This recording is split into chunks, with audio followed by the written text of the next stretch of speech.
C'est un partenariat de confiance qui tend à se renforcer entre le Maroc et les institutions de Bretton Woods. Les assemblées annuelles du FMI et de la Banque mondiale sont non seulement maintenues à Marrakech, mais la réunion annuelle de la Société financière internationale, la SFI, se tiendra elle aussi dans la ville Ocre.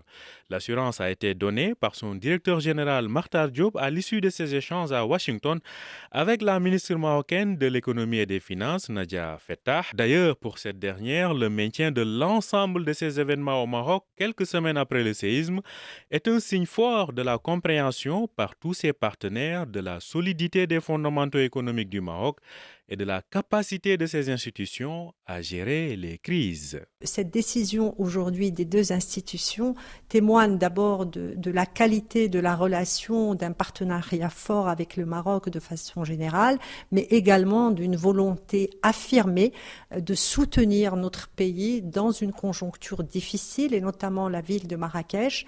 Et donc la priorité, bien sûr, la sécurité des citoyens et des victimes, mais également le retour rapide, très rapide, à une activité économique normale et une activité sociale normale. À Marrakech, il sera aussi certainement question de manifester une solidarité agissante et concrète envers le Maroc.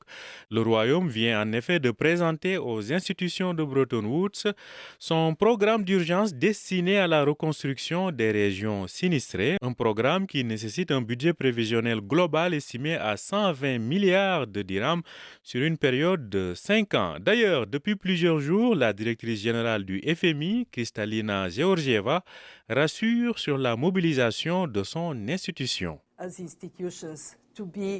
Nous sommes très reconnaissants de la générosité du Royaume et nous ferons tout notre possible en tant qu'institution pour apporter une assistance à ce pays.